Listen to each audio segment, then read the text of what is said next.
Hi there, my name's Bruce Rain from Brankus Creations, and in this video I'll be cleaning and restoring an old Macintosh floppy drive.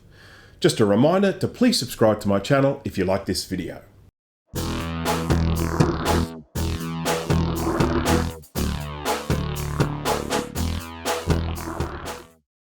There are two types of floppy drive in the early Macs, and they are the auto-inject mechanism, like this, and the manual inject mechanism, like this. The manual inject drives have this little black flap at the front and were in the later Macs. You'll find the auto-inject floppy drives in all the earlier model Macs, and this is the one I'll be focusing on today. The problems that you might encounter with a drive like this are failing to eject a disk, sticky or seized drive loading, failing to read or write drive data, or failing to format disks. There is another problem that you might encounter, and that's when the drive is constantly trying to eject, even when there's no disk loaded. This issue is usually caused by the wrong floppy drive cable being used with an 800K drive in a really old Mac, such as a Mac Plus or a 512KE Macintosh. If you have this problem, check the floppy cable. If it has a red stripe, you might want to try replacing that cable with one that has a yellow stripe. The yellow stripe cable has pins 9 and 20 disconnected, and using a yellow cable could resolve the issue with the constant ejecting. Most of the other problems can be fixed with a good clean of the drive, or in the case of the eject failure, the replacement of a cog in the eject mechanism. Unfortunately though, not all problems can be solved. We can clean dirty heads, but if the heads have been damaged, they'll need to be replaced. So let's get started. Okay, so I'm going to be doing the work today on this 800K floppy drive, but a lot of these steps are pretty much the same for a 1.4 megabyte high density floppy drive as well. Now I'll just show you very quickly at the front of the drive here, you'll see that this one here has two micro switches, which indicates that this is an 800K floppy drive. One micro switch is for detecting that there is a disk in the drive, and the other one is for detecting whether the disk is write protected. So we only have those two micro switches there. If we then change over to a high density drive, you'll see that this one actually has three micro switches, and that third micro switch is to detect whether it is a high density drive disk or a low density disk based on the little hole on the other side of the disk there. So that's the way you tell those apart, three micro switches there versus two micro switches. So I'm going to just identify a few things on this drive first. So we have the getting a bit of flare there, so we have, obviously this is the cage or the tray that holds the disk when it sort of travels into the drive. This here, these are the drive heads. I'm just going to get a bit of a zoom in there. So that's the drive heads there. Here is the motor that moves the heads backwards and forwards. This is the eject mechanism. Over here is a little interrupter. And what that does is that detects the location of the heads. So the heads actually have a little plastic bar, which I'm just going to move these heads a bit if I can, so that I can just show you this, this plastic bar here, a little plastic bar just jutting out the side of the heads there. And when the heads travel backwards and forwards along in this direction, this little interrupter here detects when that piece of plastic passes between them, and that's how it knows where the home location is of the drive. So when you very first switch it on, those heads will roll back until they hit that interrupter, and then the drive knows, okay, I now know where the heads are, they're sitting at that location. So that's they're the main components that we're going to be dealing with in this process. So the very first thing we need to do, actually I should point out, there's also this little plastic guy just here, and as this is what lifts the heads up when the disk gets ejected. So when it's in the ejected mode, like it is at the moment, this little piece of plastic is holding the heads up. So it obviously lifts the heads so that the disk can come out without damaging those heads. So so they're all the main parts that we're going to be dealing with here. So the first thing we need to do to get started is we need to sort of close it up as if there was actually a disk in it, but there isn't a disk. Now that's really easy to do with the 800K drive. you've basically just got this little mechanism here, and all you need to do is just lift, just sort of bend it up to the side and push down, and that's it. The drive is now closed. So I'll do that again. You just get this, you bend it out and push it down, and that's the drive closed. So that's ready to go. As you can see, the heads are closed down, and so that's ready for us to get started. I'm going to do the same now on the high density drive. This one is a two-step process. There's a little piece of metal here. So again, I'm just going to do the close-up here. We've got this little piece of metal here you need to push out, and then we've got this bit here like the 800K drive that swings inwards.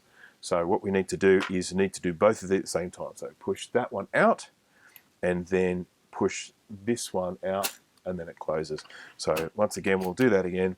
Just lift that out. Yep, lift that out, lift that in, and then bang, that's the drive closed. Okay, so both these drives are now in a position ready for us to continue. So, and once again, we're doing this with the 800K drive, so I'm just going to swap back to that one. Okay, so the very first thing we need to do is remove this little piece of plastic which lifts the head up, because I don't want, as I'm lifting this out, to be banging the heads up and down. So that's a really easy process here. You've just got a little plastic tab here, and that just needs to be lifted, and then lift that up, and then you can then just push that out. So that just flies off like that. So let's put that to one side.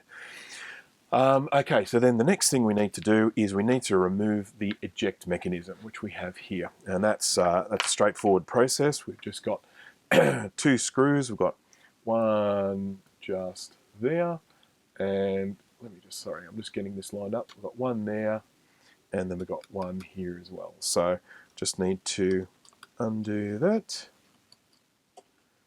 and then undo this one. Now, then we've also got a plug that we need to undo. Let me just get that out there. Sorry, I'm having a trouble here because I'm looking up at the camera and not looking at what I'm doing. So it's this little plug here with 3 wires coming out of it. So we just need to get underneath that and give it a bit of a, get under it there and give it a bit of a lift up. Come on. There we go. So that's up, and then that's our eject mechanism that we can just lift out. Now we're going to be coming back to that later. So I'm just going to put that to one side. Okay, so the next thing that we're going to want to do is remove this tray. It's a lot simpler than it might seem. It's really only held in with 2 springs. So if we have a look here at that spot there, you can see there's a spring there. It's secured fairly well at the top. At the bottom, it's just looped over a piece of metal. So all we have to do is just lift that off that piece of metal like that, and then we do the same on the other side. Just lift that off the piece of metal like that, and then this top section now comes out quite easily. So start from this side.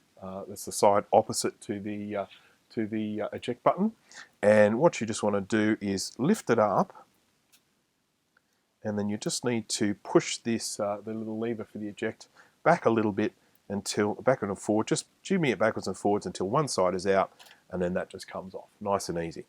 Now, part of this restoration process is we have to get this clean. This has got sort of quite a bit of old grease on it around here. That's going to that's had a chance to get quite old and hard, so we've got to get all that off. Now I'm going to chuck this into an ultrasonic cleaner to get it clean, but you could just use a bit of soapy water and a toothbrush, and you just need to try and get all of that gunk off. Now, once that's done, just rinse it with some water, and then you can just dry it out. Make sure you get it completely and totally bone dry. And I do that in the oven. So I just put the oven on about 90 degrees C or 200 degrees Fahrenheit, and I just pop that in there. There's no plastic on it, so it's not going to melt. And just sort of leave it in there until it's dry. It won't take long at all. Once it's completely bone dry, you just take it out, let it cool, and then we can move on to the next steps. So that's that. What we also need to do is we need to do the same with this little piece here. And this is only held on with these little plastic washers. So I'm just going to grab some tweezers to peel those off. There's one there. Let's get a little bit of a close-up here of me doing that one. So just get that and lift it off. And don't lose them. And one more. And then last one. Off it comes. Okay, so there's our, let's get our 4 little washers. Now, this then just comes straight off. And once again, you know, whether we are here on the surface of the drive here or on this, you'll see that there's quite a bit of old grease on the surface here. So that all needs to be cleaned off as well. So same as with the other tray part there, you just got to go in and get this nice and clean with a toothbrush and some soapy water. And so I'm going to use an ultrasonic cleaner and then get it bone dry, and then we're ready to go with that. So those 2 parts there. Now over here, we need to get the grease off here as well, but I don't recommend sort of submerging this in water or getting it wet because of all these components. I mean, you could do it, but let's not. So with that, I'm just going to use, you know, I've got a little bit of isopropyl alcohol here and a cotton bud or a Q-tip, and I can just you know, sort of work my way through getting all that old grease off. We're going to put new grease on it, but this stuff here is just really old and scungy, and so we just need to get all of that old grease off, make sure it's nice and clean all along here. Anywhere you see any of this old grease, that's all got to come off. So just, you know, sort of use, you know, whatever, these Q-tips or tissue or whatever like that, and you just got to get all that old grease off. Around here, it often gets quite dusty around the front as well. Try and get rid of that as well. You know, again, you know, maybe with a dry toothbrush to try and get that all clean, and then we can then move on to the next step. Okay, so I've given this a little bit of a clean now. I'm reasonably happy with that. Just got rid of all the old grease and any other dust. Another thing you can do, if you want to, you may not want to go to this length, but another thing you can do is clean up this little worm gear that we have here, which ends up with quite a bit of old scungy grease on it. Now that's right inside there. Now in order to do that, we have to just undo these 2 screws here. So I'm going to do that now. Just undo that one there. There's one. And that one there. Okay, there's 2. And this will then actually just pop out. Now, as you can see, it's hooked into the heads there. There's a little flat bit of metal on the bottom, and then there's a little flat bit of metal here, and then there's this little piece of metal sticking out there, and that's what sits around this this gear. And then we can lift that out, and then there's just this cable here. It's the plug with the 4 wires coming out of it there. That just needs to be popped up in order for us to take this out completely. So just going to pop that out like that. So that there is the, that's the little worm gear, the little motor that actually drives the heads backwards and forwards. So as you can see, that's all covered in sort of black old grease, so you might want to clean that up. And then we've got here on the side of the heads, there's a bit of grease going on there, so we'll clean that up as well. Now, the only thing holding the heads in at this stage is this metal shaft here. It's actually looped through little holes on that head mechanism. Now, if you were to undo this screw here and this screw here, you can actually lift that metal rod out, and you can then slide it out from the heads, and you can take the heads out completely, unplugging these 2 little ribbon cables here. Still having trouble. There we go. Those 2 ribbon cables there. You unplug those. You can then take the whole head mechanism out. I don't actually think that's necessary. I think the main thing is to just get this part here clean and getting this gear clean, but you can obviously go to that length if you want to, taking the whole thing out, maybe cleaning up that metal rod and cleaning up these little holes on the heads, but I mean, you know, they travel fairly well. I might put a little bit of new grease on those. So with this one here, we're just going to get some I'm going to grab a little toothbrush and some isopropyl alcohol here, and I'm just going to clean all that old grease off. I'm just going to give that a bit of a spin. It turns very easily, so it's not really hard to do. And all that isopropyl alcohol, and you can see all that black gunk coming off it there. That's all the old grease. So now I'm just going to grab a tissue to give that a bit of a dry. Okay, there we go. I'll clean up this gunk as well. All right, so looking at that now, you can see that that is now looking beautiful and sparkling clean. So that's that one ready to go, and then we just need to clean up the little bits here that actually hook onto that gear on the heads. So I'm just going to try and clean that as best I can here with a Q-tip, not wanting to bend any of this stuff too much, because some of this stuff, when you bend it, don't bend back again. Okay, let's try and get that in there.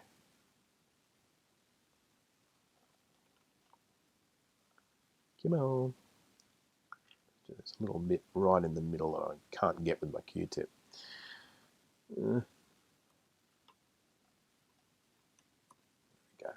Okay, so that's looking better. So that's now nice and clean, and so we can actually put this mechanism back in now. So we just need to make sure that I'll lift this up for this. Make sure that when we put this back in, that the little worm gear goes in between that little flat piece of metal and the little thin piece of metal, the little pin sticking out of there. So now we can see up close there that that's held in there, and I can actually, if that's actually, the heads are actually sort of locked into that position. If I try and move them, they won't move because that little piece of metal is sitting in that little worm gear there. So we just need to put these screws back in. One here and one here. Okay, and so that's basically done. Now the next thing I want to do is get some grease onto this, some nice new grease. So I've got some grease here. You're just looking for a really high quality grease. Don't use stuff that you use on your car. Go to an electronics store or somewhere like that and get a good quality grease. And I'm just going to squeeze this onto that part of the mechanism there, where the heads are actually touching. Where the heads are touching the worm gear, and eventually that'll just work its way around. Let me just sort of spread that around a little bit, but that'll work its way around there when it starts spinning. So a little bit of new grease going on there. Okay, so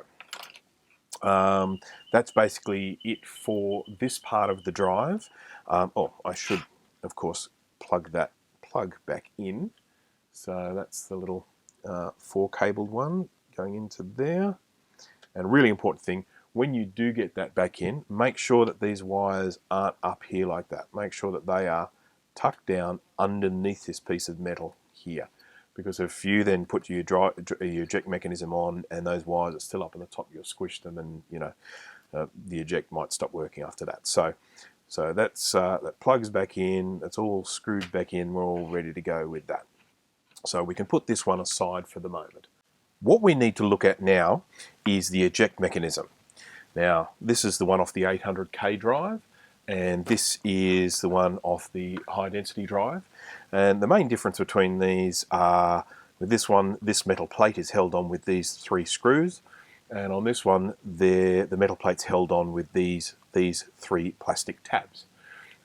In order to get the plate off the one with the tabs, we need to just bend. I'll just move that out of the way. Just need to bend this plastic tab back a bit until you can lift that metal plate off like that, and that then exposes our cogs. When you're putting that back on, just goes, feed it in this side first underneath those tabs, and then just push it down until it goes click. And then that's that one done. So let's just put him aside again. So this is the 800K one.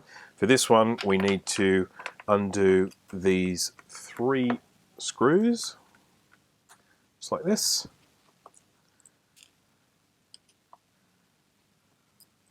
There and there. Okay, so off that plate comes, and now we have access to all of the cogs inside. Now, what you will often see with these is this cog here, just this one, no other cog. This little cog here is often broken. And that's because I call him the cheese cog.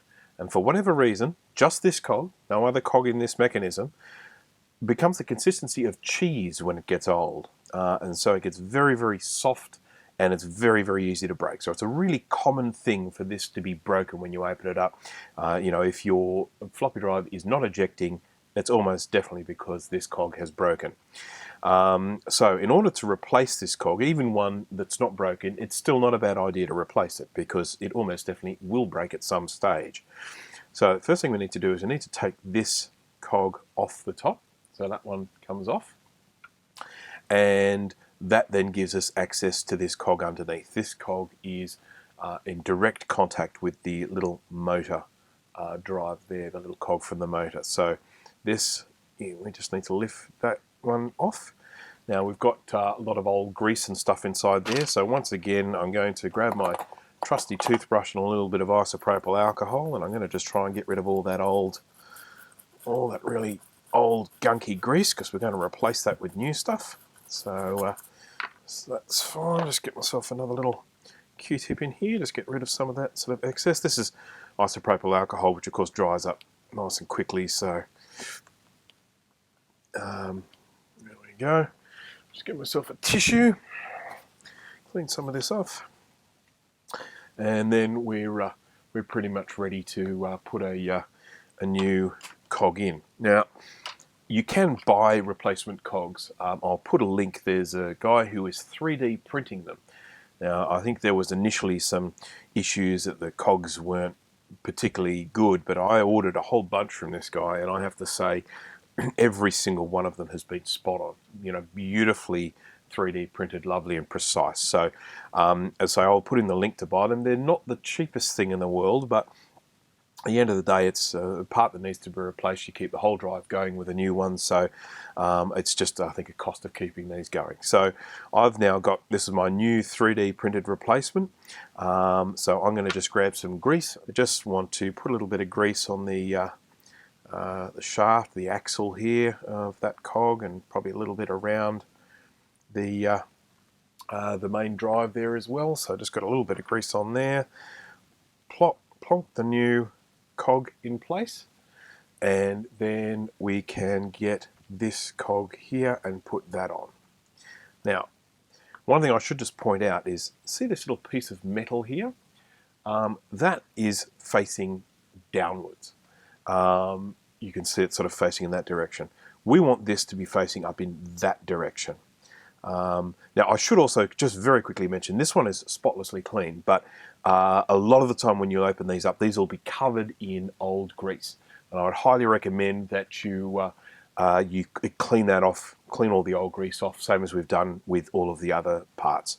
So just sort of now just jumping back, as I said, this here is pointing down, this little metal sort of shaft sticking out of here is pointing downwards. We want this to be pointing up that way.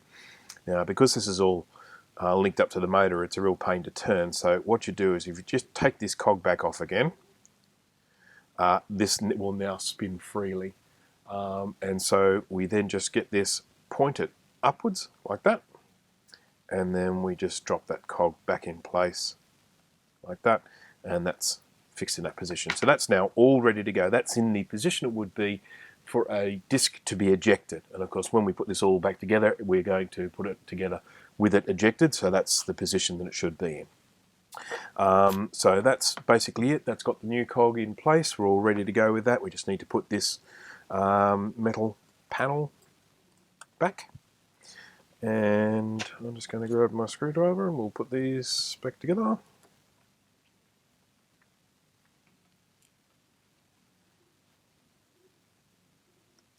Now generally I don't really see any other problems with these. I've never really known the motors in these to fail.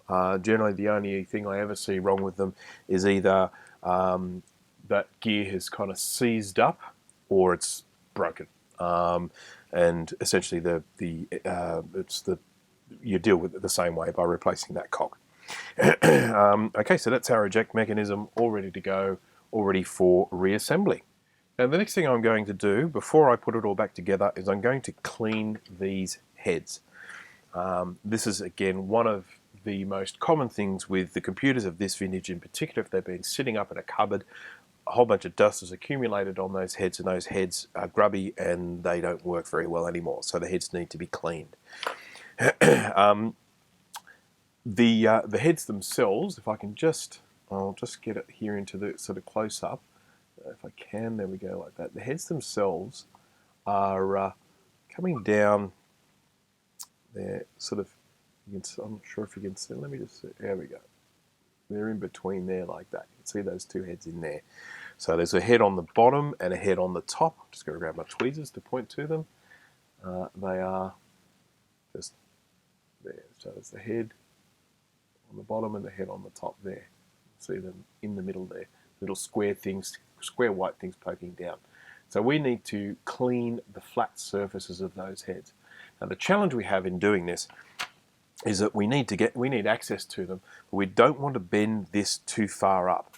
As you can see, it springs down. If you bend it too far up, you actually bend it to the point that it won't spring back down anymore, and then it won't make contact with the floppy disk and it won't work.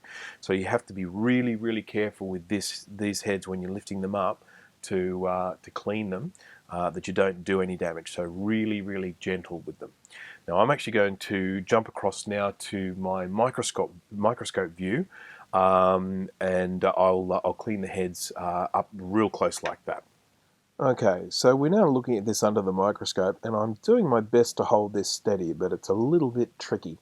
But you can clearly see these two heads touching each other here, and if I just lift that up, you can see the surface there. Do try not to snap it down like I just did then. I've just tipped it upside down. Okay, so what we're now looking at is the top head here, and then the bottom head underneath. So I'm just going to lift that up, and you can see that's the surface of the head there, and we've got the same thing on the other side. And so what I'm going to do is I'm just going to try and hold that open gently, just the distance for me to be able to put a Q-tip in there. So I've got my cotton bud and I've doused it with a little bit of isopropyl alcohol, and then I'm going to just get in here and I'm going to just gently rub the surface backwards and forwards, just trying to get that clean, get any excess gunk off there, any dust, any old stuff, just get that clean there. And then doing the same on the top, just giving that a rub, getting that nice and clean, just trying to get any of the old gunk off there, and just get that head nice and clean. We're being as gentle as we possibly can here. I'm not doing a particularly good job of being gentle here, but that's probably because I'm focused more on filming this than I am on doing a good job. So, so that's it. Again, we've only prized these heads apart the smallest amount possible, and we've just given them a clean, get all that dust off. Okay, so those heads have now been cleaned, so I can gently close that. That's ready to go. That part is done. Okay, so these parts have now been cleaned and dried. So this drive is now ready for reassembly. So the first thing we need to do is put this part here back into it. Okay, so that's it there. And obviously it sits there, sits there like that. Now an important thing to note is that there are no bearings or anything like that with these. In terms of the contact along here, it's basically just these little bumps. There's a little bump there, and there's a bump there, and a bump there, and a bump there, and a bump there. And so these are the points where we apply the grease. So I'm going to grab the grease, and I'm going to put one on that little bump, one little blob on that bump, one little blob on that bump, and there. So we've got 4 points of contact there. And then on the other side, on you know, the actual drive itself, I generally put a little bit of grease on each of these 4 little, what would you call those things? Those little things just jutting up that will actually hold that tray in place. So a little bit of grease on there, and then last of all, we've then also got right here little bumps just there. So I'm going to put a little bit of grease on those as well. So that's basically the points that I put the grease. And so I am now going to just plonk this back on top like that. So nice smooth action. Obviously moving it backwards and forward just spreads that grease around, so that's all good to go. And then we need to put our little circular washers back on. So we've got 1 for each of those little metal bits poking up. Lugs? How about lugs? That's a good word. There and there. Now when it comes to putting these back on, getting them sort of back and secure in position, you need to sort of apply pressure on either side. You can do that like with a pair of tweezers like this, where you might just push it down on either side and then push that down. I actually use a little tool which here it is. So this is what we have here is a little tool that would you would use for undoing a very small nut. But because this is sort of a little circular hole in there, I can put this on top of the washer and just apply some pressure, and that actually pushes the washer down until it's secure. So that's basically how I do it. But as I say, you can just use a pair of tweezers like this and just sort of push down on either side. Yeah. Until it goes past that point, and that's held in position there.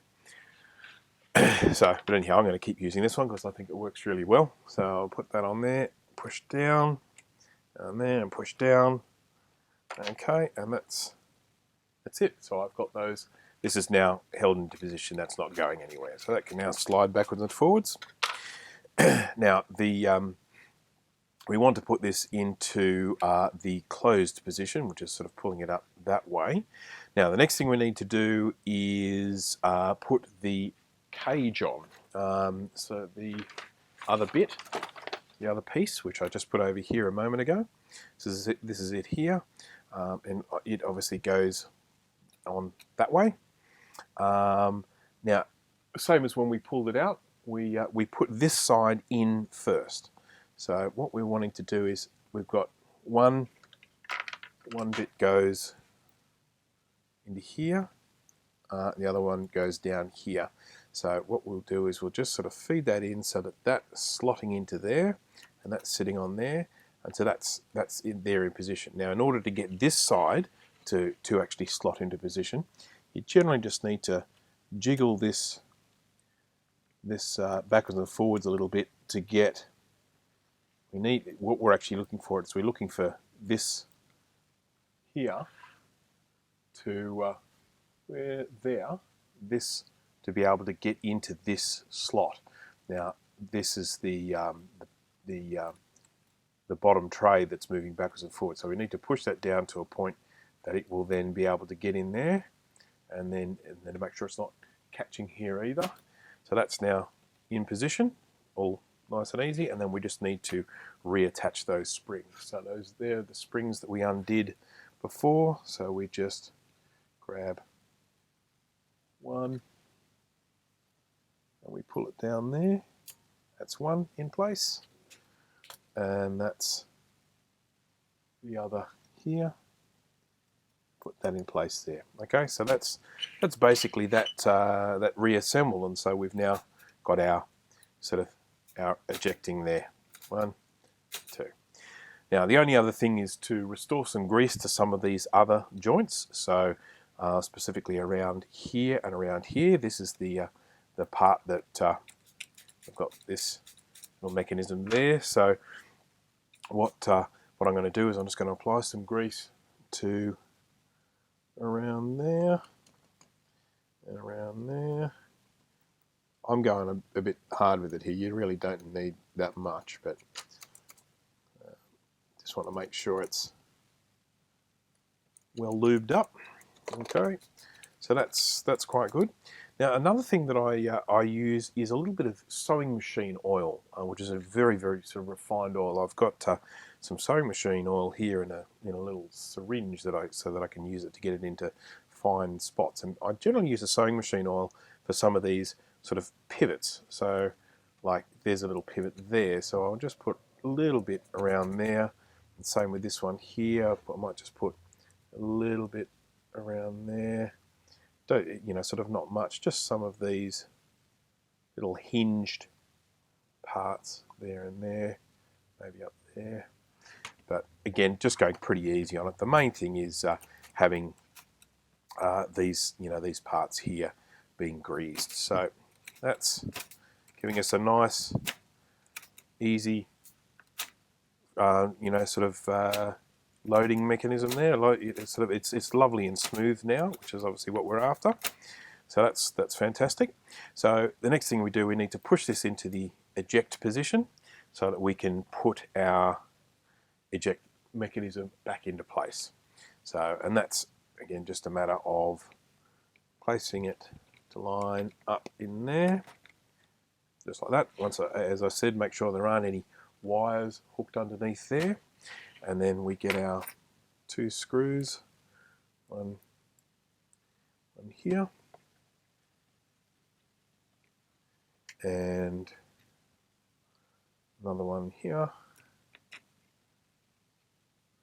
Okay, so that's the eject mechanism back in place, and then we just need to reconnect our little 3-pin cable here. So I'm just going to lift that up there and slot that down, so we're all plugged in. So we're just got to make sure they're all plugged in, so we're all good. And then the last thing we need to do is we need to put back our little plastic guy here, which is the part for lifting up that lift up the head. So we'll have to put the cage back down into the closed position, and then this can just slide on, oops, like that, and that just sort of clicks in. So now when I eject, it'll lift those heads up like that. Okay, so just a quick little recap. So we've obviously cleaned it all. We have greased all the moving parts. We've cleaned the heads. We've replaced the cog in the eject mechanism. So this is now essentially ready to try. So at this point, I would connect this up to the computer and test it out to see how it goes. So now that that floppy drive has been cleaned, I've put it back into this Macintosh Plus, and we're going to test it out now. So I'm going to insert a disk, and that loads nice and easily, and it starts booting into System 6. And now let's test the eject mechanism when we shut the computer down. And there we go, the disk came out. So now that this is done, there's one more procedure that I'd like to go over really quickly. Okay, so I have one more process that I'd like to go through here, and this is real last resort type stuff. I mentioned in the head cleaning section of the video that you don't want to lift the top of the heads up here too high, because otherwise you can end up bending this plate of metal here, and they can end up staying up high and not meeting in the middle. And that is exactly what's happened to these heads here. So if I just try and position this, you can see that these heads don't meet in the middle anymore. They're meant to sit like that, and they're kind of all springy up like that. Now I'm going to show you a process of bending these back into shape. Now, this is by no means a guarantee that it will fix the problem, because when you bend it back in, these could end up shifting slightly in position and they may not meet properly anymore. But it is worth a try, because like this, they are absolutely useless, and you never know, this process may actually fix the heads for you. So we have already gone through the process of removing this, so we're just going to take that out. I'll just put that around, flip it around like that for the moment. And then what we need to do is we need to completely remove this head assembly to work on it. So we need to unplug these two plugs here. That's this one and this one. So just grab those and give them a yank and they come out. So that's those released. And then we've got two black screws. We've got one here and we've got one there. And we just need to undo those, and I will do that quickly now. There's one. There's the other. And those heads now come out. There is this metal rod in here, and you can just sort of whip that out, and we'll pop that in later on, pop that back in later on. But this is the head assembly here that you can see with the heads that don't meet in the middle.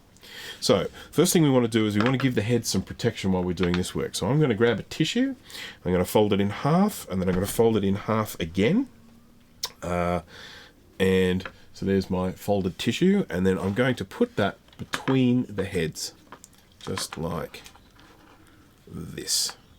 So I'm now going to be holding that, and that tissue paper is going to be protecting the heads while I'm holding this together. So the next step is I'm going to have a look at this under the microscope and just demonstrate this process of bending them back into shape. Okay, so looking at this under the microscope, there are the heads with the tissue paper in between. There's the top one and the bottom one. And then I'm going to be holding this together with my thumb and finger, not applying too much pressure, but I basically want to hold those this side of the heads together. Then we're going to move up here, and you'll see we've got this flat piece of metal here, and then there is actually a spring that helps pull this down, but what's happened is this metal is bent so much that spring isn't able to bring those heads all the way down. So what we're going to do, I'm going to grab a pair of tweezers, and what we're aiming to do is to bend this up.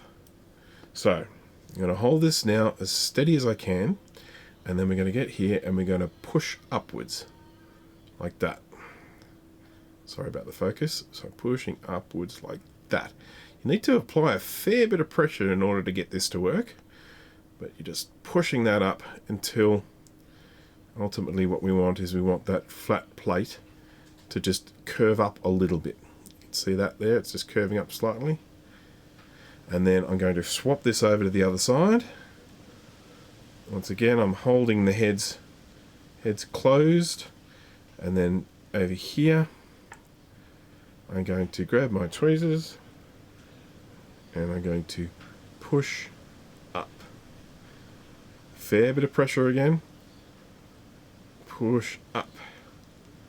Oh god, sorry about this. This is a push up like that, and then in the end of it, as I say, we should have a slight upward curve on that piece of metal there. And then what we should be able to do is we should be able to come over here, pull out that tissue, and those heads are now staying closed by themselves. I can lift that up, and there they are, staying closed by themselves. So what we've done is we've bent that flat bit of metal so that it's back into the shape, or closer to the shape that it should be, and those heads are now meeting in the middle and staying closed by themselves. So as I say, there's by no means any guarantee that this is now going to be a working drive, but it's got a better chance of working now than it did before. So now we have to put these heads back in. So the first thing we do is we grab our little piece of metal here and we feed that through the hole and then push it all the way through like that. So that's the metal shaft back in there. We then place the heads in. That metal shaft just sits in this little channel here. Doesn't have to be exact position, it just needs to start here. So that's, you know, it should be all the way up until it can't go any further up here. So that sits in there. I then get one of my black screws and put that in there, and the other black screw, and put that in there. Okay, so he's now in position, sliding up and down there. I can put my little plugs back in place like that. So now we just need to put the motor back in. So I'm going to spin that around so we get a better view. Around we go.